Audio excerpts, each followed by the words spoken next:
자, 내 제사장이라는 제목으로 하나님 말씀 선포하겠습니다. 기독교에는 그 제사장 논제 계속 왔습니다. 제사장 논쟁이 뭐냐라면 누가 제사장이냐, 제사장이 도대체 누구냐라는 거죠. 이거는 이제 하나님이 처음에 제사장을 임명할 때부터 사실은 좀 이제 시끄러웠던 문제가 됩니다. 그랬다가 이제 다윗 시대로 넘어가가지고 예수님 당시 지금까지도 논쟁이 되는 문제입니다. 누가 제사장이면 어떤 사람이 제사장이 될 수 있느냐라는 거죠. 누가에게 자격이 있느냐라는 거에 대한 문제입니다. 아론을 제사장으로 세울 때도 갈등이 있었죠.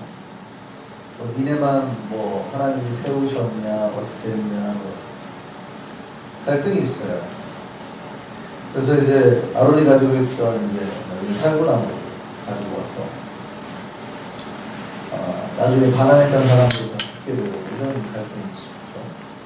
다윗과 솔로몬 시대에도 그전까지 내려왔던 제사장 가문이 완전히 바뀌어서 사독 가문으로 넘어가는 사건이 크게 생기고 있죠. 예수님 당시도 마찬가지입니다. 오늘 본문이 이제 예수님과 초대교회 당시 이야기죠. 도대체 누가 제사장이냐, 누가 대제사장이냐 이런 거에 대한 오늘 히브리서의 내용인데 그런 거. 오늘날에도 마찬가지입니다. 오늘날에도 교회들이 서로가 자기가 제사장이라고 주장을 하죠. 우리 아직 일반 평신도들은 잘 모르는데 그런 갈등 때문에 교회들이 갈라지는 거예요. 나눠지는 거예요. 로마 캐톨릭하고 우리 개신교하고 차이점이 뭡니까? 가장 크게 이 제사장 관점이거든요. 여러분들은 마리아 이런 것 때문에 싸운다고 생각할지 모르지만 그거 갖고 싸우면 좀 애매해요. 왜냐면 마리아는 성경에 나오고 예수님의 어머니라고 나오고 그리고 신의 어머니니까 신을 품었기 때문에 당연히 존중을 해주는 게 맞습니다. 개신교는 너무 무시하는 경향이 있죠. 그런 것 때문에 싸울 필요는 없어요. 근데 문제는 이거예요. 과연 누가 제사장이냐? 이걸 가지고 사실은 굉장히 큰 갈등과 논란이 되는 겁니다. 캐톨릭이나 교회들은, 서구의 교회들은 옛날에 지금도 마찬가지입니다. 사제라고 해가지고 하나님 앞에 부름받은 종, 선택받은 종들을 제사장이라고 하는 거예요. 그들만 제사장이라고 하는 거예요. 근데 개신교는 다릅니다. 개신교에는 제사장이 있을까요? 없을까요? 개신교에는 제사장이 있을까요? 없을까요? 대답을 안 하시네요. 그럼 나중에 이제 이게 갈등 문제가 됐을 때 뭐라고 대답하시려고? 개신교에는 제사장이 있어요? 없어요? 있어요. 제사장이 있어요. 제사장이 없다고 생각하시는 분들도 많습니다. 이렇게 그분들은 이렇게 얘기를 하시는 거예요. 아니 목사가 제사장이냐 이렇게 막 얘기를 하시는 거예요. 목사가 제사장일까요? 아닐까요? 제사장이에요. 목사가. 왜 아니라고 그랬어요? 목사가 제사장이죠. 그러면은 장로는 제사장일까요? 아닐까요? 장로도 제사장이지. 권사는 제사장일까요? 아닐까요? 권사도 제사장이죠. 집사는 제사장일까요? 아닐까요? 집사도 제사장입니다. 개신교는 만인 제사장주의를 얘기하는 거예요. 그러니까 모든 성도가 다 하나님 앞에 단독으로 나아갈 수 있다는 거예요. 그러니까 어떤 사제의 특별한 거를 통해서 하는 게 아니라 여러분이 직접 하나님 앞에 기도하고 하나님의 은혜의 자리로 담대히 나아갈 수 있다라는 거예요.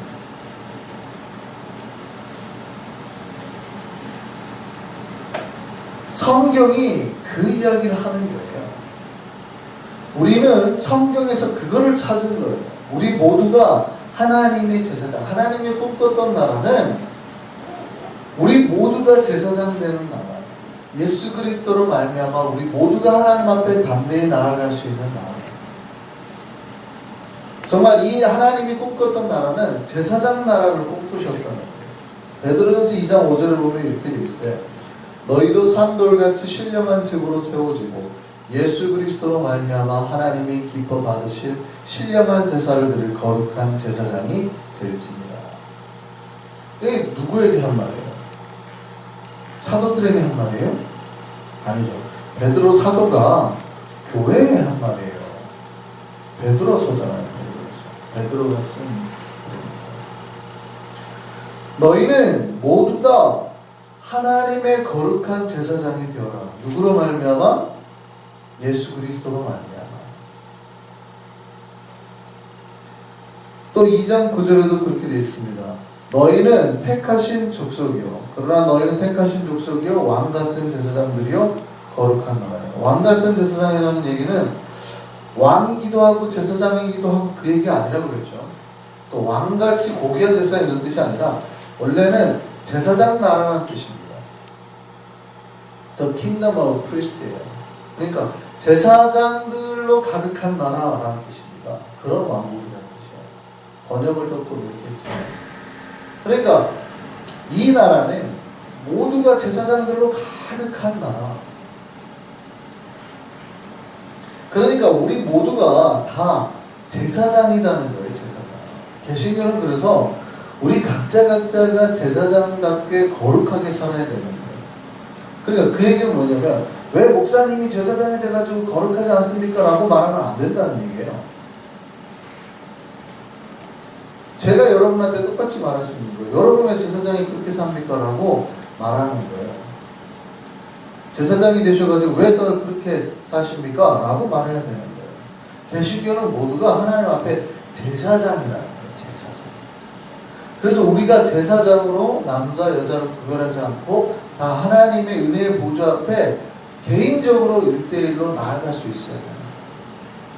그래서 굉장히 그 신학자가 쓴 유명한 말이 있어요. 우리는 모두가 신 앞에 선 단독자다. 하나님 앞에서 여러분 1대1로 직접 대면하고 서는 거예요. 옛날에는 제사장만 거기에 들어가잖아요. 대제사장만 특별히. 제사장만 하나님 앞에 향을 피울 수 있잖아요. 하나님을 만나는 거예요. 향 피운다는 게 기도하는 거니까. 사실은 상징적인 의미들이 하나님 앞에 제물을 바치고 하나님 앞에 기도하고 하는 것들이 제사장들을 통해서만 하는 거예요. 근데 오늘날 우리는 모두가 예수 그리스도로 말미암아 제사장이 되었으니 여러분 각자가 하나님 앞에 그렇게 서기 위해서 몸부림치고 나가야 된다는 거예요. 그러다 보니까 이 얘기를 가끔 하면 헷갈려가지고 교회에서 그러면 내가 제사장인데 하고 본인이 막 다 하려고 하시는 분들이 있어요. 그럼 내가 설교도 하고 축도도 하고. 여러분 설교는 제사장이 하는 게 아니라 선지자가 하는 거거든요. 그러니까 신학교를 제사장 학교라고 말하지 않고 선지학교라고 말하잖아요. 하나님의 말씀을 선포하는 자이기 때문에 제사장이라고 쓰는 게 아니에요. 선지자라고 쓰는 거예요. 위치가 다른 거예요. 위치가. 그러니까 교회는 그래서 다른 질서들이 발생을 하게 되는 거죠. 자, 이제 중요해지는 거예요. 그래서 이 제사장이 누구냐를 가지고 사실은 교회가 오랫동안 갈등을 벌였습니다. 제사장이 될 수 있는 조건이 있단 말이죠. 원래는 성경에 제사장이 될 수 있는 조건이 있어요. 그게 족보입니다. 오늘 이제 여러분이 히브리서를 쭉 큐티를 하실 때 이해하기 어려운 단어가 하나 나옵니다. 뭐냐면 반차라는 말이 성경에는 단열이라는 말로도 되어 있고 뭐 서열 이렇게 표현하는데 특별히 제사장의 족보를 말할 때 반차나 반열이라는 말을 쓰는데 쉽게 말하면 족보로 이해하면 됩니다. 어느 계열이냐, 나는 어느 소속파 제사장이냐 이런 거죠. 그래서 제사장을 나누는 게 24반차로 나눕니다. 24개. 그래서 24반열의 반차에는 뭐 레위 자손 중에서 게르손 자손, 그핫 자손, 무라리 자손을 24개로 나눠가지고 돌아가면서 대제사장을 하게 했고 성전의 임무를 분담하게 했습니다. 세례요한의 아버지 사가랴도 아비야 반열, 아비야 반차라고 되어 있죠. 8번째예요. 그러니까 자기 때가 되어서 순번이 되어서 성전에 들어가서 분향단에서 향을 피우다가 천사를 만나게 됩니다.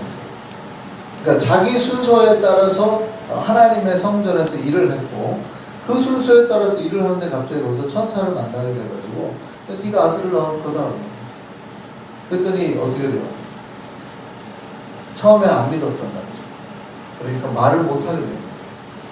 낳을 때까지, 아이를 낳을 때까지. 거기에 보면 이제 아비야의 반열에 따라서 그렇게 나옵니다.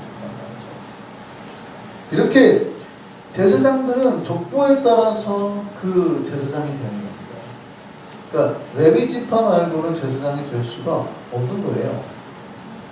아무나 제사장 되는 게 아니거든요. 원래 성경에 따르면. 그러니까 저와 여러분이 하나님의, 우리는 이제 많이 제사장주의를 주장하지만 족보를 따지면 저와 여러분이 제사장이 될 수 있어요, 없어요?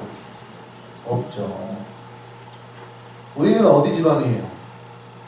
저는 김해 김씨. 이 집안이지.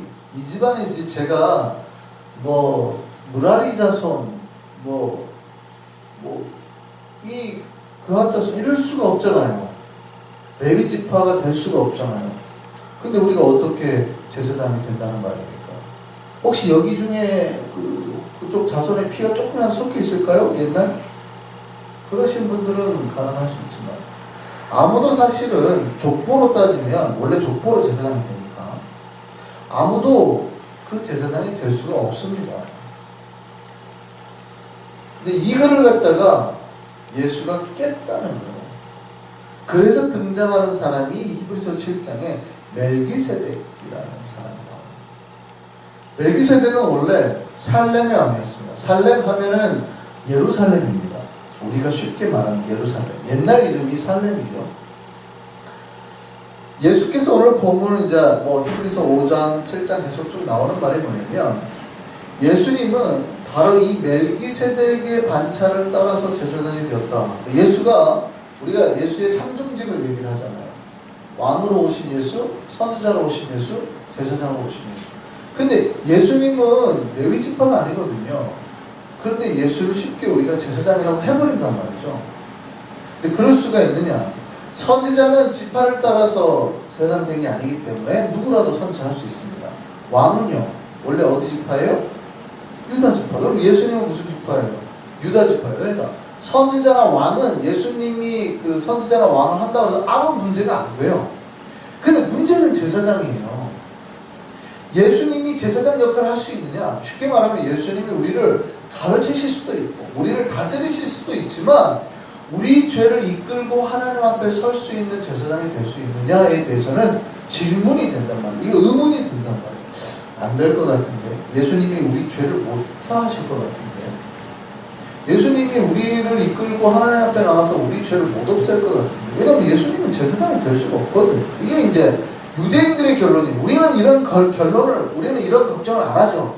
그냥 예수께서 우리를 위해서 십자가에 죽으셨는데 그러니까 믿자 그러지만 유대인들에게는 그게 굉장히 심각한 얘기예요. 왜냐하면 예수가 제사장이 될 수가 없거든요. 유대인들이 보기에는 왕일 수는 있고 선지자일 수는 있지만 예수가 제사장일 수는 없어요. 예수는 레위 지파가 아니거든요. 그래서 굉장히 심각하게 이제 유대인들이 예수 그리스도를 멀리하기 시작하는 거예요. 아니야, 예수님이 우리를 위해서 죽을 수가 없어. 제사장이 될 수가 없어. 예수를 믿는다고 해서 우리 죄가 사해질 수가 없어. 이런 의문들이 들기 시작합니다. 그때 이 히브리서를 쓰면서 아니 예수님은 이렇게 해서 제사장이 된 거야 라고 주장을 하는 거예요. 그게 어렵게 나오는 사람이 바로 멜기세덱입니다. 그래서 놀라운 거는 히브리서에서만 그 얘기가 나온 게 아니라 이미 하나님이 예언을 해놨다는 거예요. 앞으로 너희를 구원한 메시아는 다 이 멜기세덱의 반차를 따라서 제사장 되게 할 거다라고 이미 구약에서부터 예언을 해놨다는 거예요. 그래서 히브리서 기자가 그 구약의 예언을 이렇게 가지고 와서 설명을 하는 거예요. 어떻게 제사장이 될 수 있는가? 예수님은 유다 지파인데도. 그러니까 이게 논쟁인데요. 여러분 항상 은혜와 율법에서 제일 어려운 얘기예요. 은혜가 먼저입니까? 율법이 먼저입니까? 은혜가 먼저입니까? 율법이 먼저입니까? 은혜가 먼저죠. 은혜가 먼저예요. 은혜가 있고 난 다음에 언제나 율법이 지어지는 거예요. 하나님께서 유대인들에게 굉장히 큰 사건은 출애굽 사건입니다. 그렇죠? 그래서 지금도 유대인들은 6월절을 지키잖아요. 굉장히 큰 절기를 지키잖아요. 그런데 그 6월절 사건이 율법을 받은 사건이 아니에요. 그들이 어떤 율법을 잘 지켜서 하나님 앞에 복을 받은 사건이 아니라 그들은 종이었고 하나님을 몰랐고 하나님 앞에 한 번도 제사를 지낸 적이 없고 오히려 모세를 왔는데 모세한테 막 소리 지르고 싸웠고 이랬던 상황인데 하나님께서 은혜로 그들을 구원해 준 사건이거든요. 이게 은혜예요, 은혜. 그런데 그 다음에 하나님이 뭘 주셨어요? 시내산까지 그들을 이끈 다음에 홍해도 다 가르고 시내산까지 이끈 다음에 뭘 주셨어요? 십계명을 주셨죠. 그때 비로소 율법을 주셨단 말이에요. 그럼 순서가 정해지는 거예요. 은혜가 먼저예요? 율법이 먼저예요? 은혜가 먼저. 여러분과 저와 여러분을 구원할 때 하나님이 앞으로 너 11조 얼마 하고 새벽기도 몇 번 하고 수요기도 금요기도 앞으로 몇 번씩 와 하고 그걸 갖다 보고 우리를 구원해 준 게 아니라 우리가 그런 걸 아무것도 안 했는데도 불구하고 죄인이었을 때 우리를 불러서 하나님을 만나게 하시고 하나님의 은혜를 주시고 그 은혜 받은 사람이 하나님의 말씀대로 율법대로 살게 하신단 말이죠. 그 순서가 있어요. 뭐가 먼저예요? 은혜가 먼저. 우리는 은혜로 하나님의 백성이 된 거지 율법을 잘 지켜서 하나님 백성이 된 게 아니라는 얘기예요. 그래서 이게 이제 율법주의자냐 아니냐가 논쟁이 되는 거죠. 저와 여러분이 율법을 잘 지켜서 하나님 백성이 된 게 아니니 법으로 구원받은 게 아니라 은혜로 구원받은 거다. 이렇게 이제 논란들이 주장들이 나오기 시작하는 거죠. 자, 그렇다면 여기까지 이해하셨다면 이제 오늘 히브리서 7장이 말한 것을 이해하실 수가 있어요. 멜기세덱은 언제 등장하는 사람입니까? 멜기세덱은 언제 등장하는 사람입니까? 시대가 누구 시대예요? 아브라함 시대. 아브라함 시대 사람이니까 모세하고 아브라함 때하고는 몇 년 차이가 나요? 아브라함이 이제 나중에 가나안 땅을 준다 할 때 몇 년 후에 네 자손이 나오리라? 430년 후에. 그러면 아브라함하고 모세하고는 몇 년의 차이가 있어요? 400년 정도의 차이가 있는 거예요. 400년. 근데 멜기세덱은 어느 시대 사람이라고요? 이미 아브라함 시대 사람이라고요. 근데 율법은 언제 받았어요? 모세가 받았으니까 400년 뒤에 받고 있는 거예요.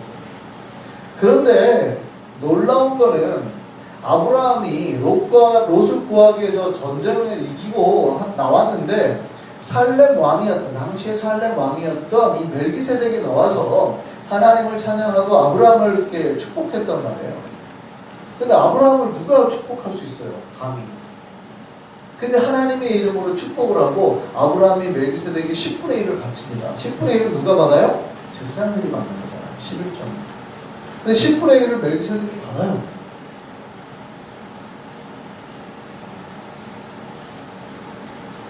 이때 성경이 뭐라고 기록하냐면 이 멜기세덱이 하나님의 제사장이라고 기록합니다. 창세기 14장 18절에 이렇게 되어 있어요.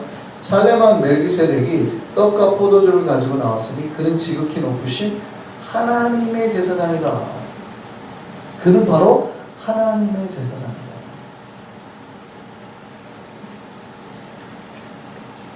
살렘왕이 이 예루살렘이 어디냐면 이방인들이 사는 거예요. 가나안 7족속 중 하나예요.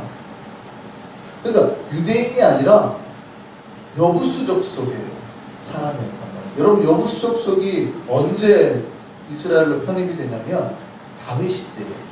그러니까 가나안 7족속 중에서 제일 마지막에 다윗이 예루살렘을 공격해가지고 예루살렘 주변에 살던 사람들이 여부수 족속이거든요. 다 정복이 됐는데 예루살렘만 정복이 안 됐잖아요. 사울 왕 때도 정복이 안 됐어요. 다윗 때 다윗이 거기를 공격해서 정복해서 그 자리에 성을 세운 게 바로 예루살렘의 다윗성이거든요. 그게 이제 이스라엘의 수도가 되는 거예요. 원래 거기에 살고 있던 왕이니까 무슨 족속이에요? 여부수 족속. 하나님이 진멸하라고 말했던 이방 족속이에요. 근데 이미 그때 그 여부수족 속의 왕이 멜기세덱이 하나님의 제사장이었다는 거예요. 아론이 제사장이 되기 전에, 율법이 세워지기 전에 이미 하나님께서 그를 은혜로 제사장 삼아 주셨다는 거예요. 그런데 놀랍게도 성경에 메시아가 올 거를 예언을 해놨다는 거예요. 예언을 했는데 이 메시아는 아론의 제사장 가문의 그 반차를 따를 게 아니라 이 멜기세덱의 반차를 따라서 제사장이 올 거다, 이렇게 예언이 되어 있는 거예요. 시편 110편 4절에 이렇게 되어 있어요. 너는 멜기세덱의 서열을 따라 영원한 제사장이라 하셨구나. 이 말씀이 있는 거예요. 이미 시편에. 그러니까 예수께서 오실 때에, 오시기 훨씬 전에 이미 뭐라고 예언이 되어 있냐면, 앞으로 올 메시아는 아론 가문이 아니라 멜기세덱의 그 은혜의 자손으로 오셔서 제사장이 되고 이 백성들을 구원할 거다 되어 있다는 거예요. 히브리서 7장이 우리가 보기에 왜 자꾸 멜기세덱 이야기를 할까? 왜 자꾸 멜기세덱 이야기를 할까? 히브리서가 좀 어려워요. 여러분이 사실 좀 어려운 얘기들입니다. 구약의 이야기들, 제사 이야기들이 많이 나오니까 읽다가 왜 자꾸 멜기세덱에 따라 멜기세덱, 이렇게 여러분이 이해하실 수 있지만 바로 그 이야기하는 거예요. 예수님이 우리를 충분히 구원할 제사장이시다. 예수가 우리를 위해서 대표해서 그 피를 가지고 하나님 앞에 나아갈 때 우리 모두의 죄가 사해질 수 있다. 그 얘기하는 겁니다. 이미 은혜로 우리의 죄를 사해서 우리를 모두 하나님 앞에 나아가게 하는 제사장이 되었다. 그렇게 죽으셨다는 거예요. 여러분, 이 말은 똑같은 거예요. 저와 여러분이 아론의 가문이 아니고 레위인들이 아니지만 예수 그리스도께서 제사장 된 그 길, 이 예수 그리스도의 반차, 그 십자가를 믿고 우리가 그 계율에 들어가면 우리 모두가 성도가 될 수 있고 제사장이 될 수 있다는 걸 말합니다. 이 말씀이 저와 여러분에게 은혜가 되기를 바랍니다. 우리는 이방인이잖아요. 우리는 이방인이지만 그럼에도 불구하고 은혜로 하나님의 제사장이 될 수 있다 이 말입니다. 물론 우리는 이런 복잡한 구약의 이야기들을 그동안에 다 스킵했죠. 뭐 이걸 말할 필요가 없죠. 사실 스킵하고 굉장히 쉽게 교리로 딱 이렇게 말합니다. 예수를 믿으면 구원 받습니다. 하나님의 은혜입니다. 우리는 다 이 두 줄로 그냥 다 요약을 해버립니다. 그냥 설명하기가 너무 복잡해요. 옛날부터 다 끄집어내야 되니까. 근데 우리는 그거를 그냥 암기식으로 외워요. 근데 따지고 보면 그거를 만약에 세밀하게 따지는 사람들이 나오잖아요. 못 믿어요. 논리적인 걸 좋아하는. 왜? 예수가 죽으면 예수가 죽은 거지. 2000년 전에 죽은 예수하고 나하고 무슨 상관이 있는데? 그리고 성경을 좀 공부한 사람은 예수님은 제사장 아니잖아. 될 수도 없는데. 이렇게 이제 나오기 시작하는 거죠. 그런데 이미 예언이 되어 있다는 얘기예요. 무슨 얘기냐면 우리가 율법으로 구원 얻은 게 아니라 여러분이 의롭고 열심히 해서 무언가를 하나님 앞에 해서 하나님 앞에 구원을 받은 게 아니라 우리가 죄인이었고 아무것도 하지 않았지만 은혜로 구원 얻었다. 그러니 은혜로 구원 얻었으니 그 하나님 앞에 감사하고 살자. 특별히 우리가 이미 제사장 되었으므로 성소에 히브리서가 말하는 주된 내용은 이겁니다. 모두 다 하나님의 성소 앞에 담대히 나아가라. 많은 성도들이 머뭇머뭇하고 하나님 앞에 나아가는 걸 하지 않는다. 이유는 내가 죄인인 것 같아서, 아니면 나는 그렇게 나아가면 안 될 존재 같아서, 목사님을 통해서 목사님이 우리를 잘 이끌어 주셔야죠. 물론 목회자는 잘 이끌어야 되고 목양을 해야 될 위치에 있는 사람입니다만 제일 중요한 거는 그 인도함을 받아서 어떻게 하라는 거예요? 들어가세요 하나님 앞에. 그러면 들어가셔야 된다는 거예요. 주님 앞에 여러분이 단독자로 1대1로 서서 주님의 은혜 앞에서 여러분이 반드시 보혈의 샤워를 하셔야 됩니다. 매일. 목사는 그걸 인도해주는 사람이 됩니다. 우리가 이 멜기세덱의 반차를 따른 예수 그리스도의 그 은혜, 그 은혜로 말미암는 거룩한 제사장이 되어서 날마다 주님 앞에 설 수 있는 저와 여러분 되기를 바랍니다. 저와 여러분은 제사장입니다. 믿으십니까? 저와 여러분은 제사장입니다. 그러니까 제사장답게 사셔야 돼요. 목사님은 왜 목사님답지 않아요? 여러분이 저에게 말할 수 있죠. 저도 똑같이 여러분에게 말할 수 있는 거예요. 여러분은 왜 여러분답지 않으세요? 제사장답지 않으세요? 라고 똑같이 말할 수 있는 거죠. 그러니까 우리 모두가 하나님의 제사장이라는 사실을 기억하시고 제사장답게 사시는 겁니다. 제사장답게 생각하시고 제사장답게 행동하시고 제사장답게 하나님 앞에 서는 것을 멈추시면 안 된다는 거예요. 이 은혜로 제사장 되었음을 믿으셨으면 좋겠습니다. 그 은혜를 붙잡고 살아가신 우리 삼성교회 안성교회 성도들 되기를 소망합니다. 기도하겠습니다.